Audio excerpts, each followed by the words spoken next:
فضولی شخص کے طلاق دینے کا کیا مسئلہ ہے؟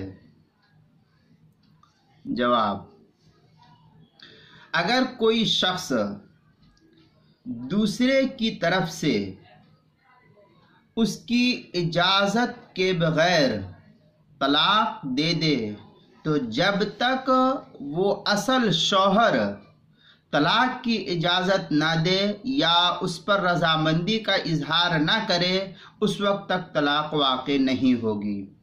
فضولی جو درمیان والا شخص ہے، اس شخص نے یوں ہی جا کر کے کسی کی بیوی سے کہہ دیا کہ تمہارے شوہر نے تم کو طلاق دے دیا، حالانکہ شوہر نے کچھ نہیں کہا زبان سے، نہ ہی اس کی اجازت ہے اور نہ ہی کہا اس نے، شوہر نے۔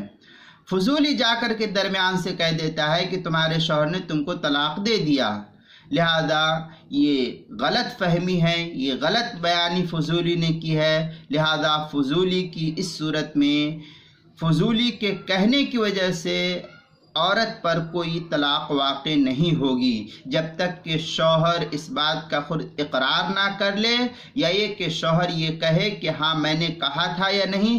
جب تک کہ شوہر نے نہیں کہا اس وقت تک فضولی کی طلاق کا کوئی اعتبار نہیں ہوگا۔ چنانچہ بحر الرائق کی عبارت اس طریقے سے ہے: وَعْلَمْ أَنَّ طَلَاقَ الْفُضُولِيِّينَ مَوْقُوفٌ عَلَىٰ إِجَازَةِ الزَّوْجِ فَإِنَّ إِجَازَهُ وَقَعَ۔ اس سے معلوم ہوا کہ اگر اجازت دیتا ہے تو طلاق واقع ہوگی، اور اگر اجازت نہیں ہے تو طلاق واقع نہیں ہوگی۔ یہ تفصیلی عبارت اس کی جو ہے بحر الرائق کے اندر بیان کی گئی ہے، کتاب الطلاق تیسری جلد 427 صفحہ، جو زکریا بک ڈیپو دیوبند کا چھپا ہوا نسخہ ہے۔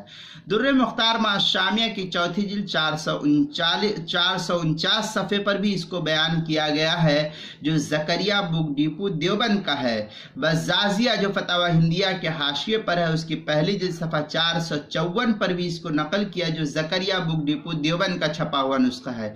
کتاب المسائل کی 5ویں جلد میں بھی صفحہ 78 پر بھی اس کو نقل کیا گیا ہے۔